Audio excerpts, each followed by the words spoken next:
negro brasileiro tem consciência de seus direitos e luta pela igualdade. Essa força foi conquistada ao longo dos séculos, desde o dia em que um líder guerreiro entregou a própria vida para conquistar a liberdade. A história heróica de Zumbi dos Palmares representa a bravura e a tenacidade do povo negro e é um símbolo da resistência contra a submissão. No início do século XVII, Recife era o porto de saída do açúcar, maior riqueza do Brasil naquela época, para a Europa. Todo o Nordeste vivia de plantar e colher cana. Mesmo quem não tinha engenhos, como os criadores de gado e os comerciantes, dependia indiretamente do açúcar, pois precisava vender seus produtos ou serviços aos agricultores.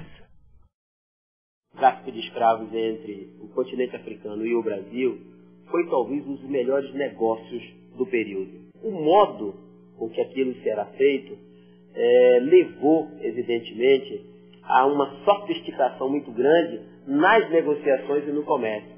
Mas, por outro lado, propiciou também o exercício de uma das maiores crueldades feitas contra o ser humano no mundo.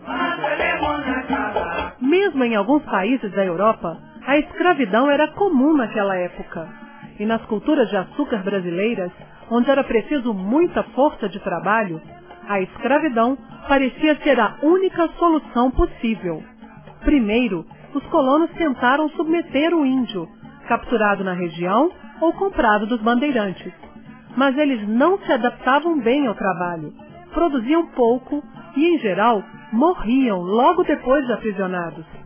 O passo seguinte foi a importação de negros africanos, que, embora mais caros, trabalhavam melhor.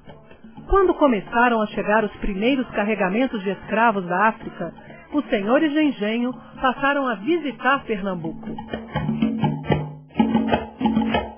Antes de começar o leilão, examinavam homens, mulheres e crianças como se fossem animais à venda. No final do século XVI, escravos que fugiam dos engenhos de Pernambuco começaram a ir para a Serra da Barriga, zona afastada do litoral, entre o atual estado de Alagoas e o de Pernambuco. O solo era fértil e a vegetação abundante. Havia extensos palmeirais e, por isso, os negros que ali se estabeleceram passaram a chamar a região de Palmares. Uma pequena aldeia começava a nascer.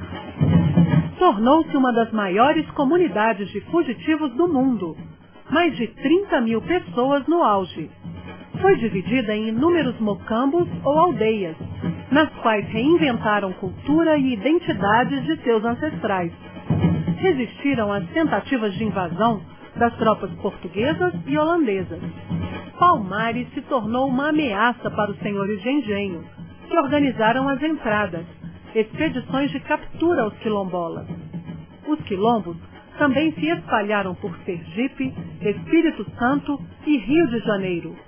No século XVIII, surgiram outros nas capitanias de Goiás, Mato Grosso e principalmente Minas Gerais. Gangazumba foi aquele que deu a conformação mais largo alcance no plano da política para o chamado Quilombo dos Palmares. O que é que ocorre? Nas negociações realizadas entre Gangazumba e o reino de Portugal, ocorreram traições, podemos dizer assim. Ou seja, acordos que foram firmados e não foram cumpridos. E isso começou a desatar a liderança de Gangazumba perante os quilombolas. Zumbi surgia como grande guerreiro. Seu nome e sua coragem começavam a virar lenda. Vários governadores de Pernambuco tentavam acabar com Palmares, dentre eles Pedro de Almeida. Para ele, mais do que a extinção do quilombo, interessava a submissão dos negros ao governo. Chegou a propor um tratado de paz, que oferecia em troca da lealdade à coroa o reconhecimento da autonomia de seus habitantes.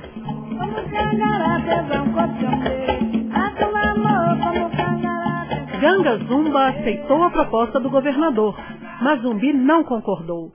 Para ele, não se tratava somente de viver livre, mas também de libertar os que ainda estavam escravizados. Muitos negros ficaram contra Gangazumba e envenenaram o velho rei. Assumiu em seu lugar Zumbi, o líder guerreiro que defendeu Palmares e levou o quilombo a terríveis batalhas. O novo governador, Aires de Souza Castro, espalhou por todas as vilas ordens para que Zumbi se entregasse com seus homens. Mas ele resistiu por anos, desvencilhou-se com poucas armas e muita estratégia. Outros comandantes também tentaram prendê-lo, mas não conseguiram. O bandeirante Domingos Jorge Velho comandou a última batalha, que aconteceu na madrugada de 6 de fevereiro de 1694. Depois de um cerco de 3 anos e uma batalha de 22 dias, a luta chegou ao fim. Zumbi conseguiu fugir, mas cerca de um ano depois, foi encontrado em um esconderijo. O grande guerreiro resistiu até a morte. Por mais que a notícia se espalhasse, os escravos não acreditaram e cantaram pela sua ressurreição. Zumbi se transformou num símbolo tão poderoso que ele gerou também várias versões sobre a sua morte. A versão que nós temos é que a versão mais corrente dentro do movimento negro e a mais aceita dentro do movimento negro é que ele foi assassinado em luta. General Negro dos Palmares, grande líder dos quilombolas, lutou e morreu pela defesa e pela liberdade dos seus irmãos negros.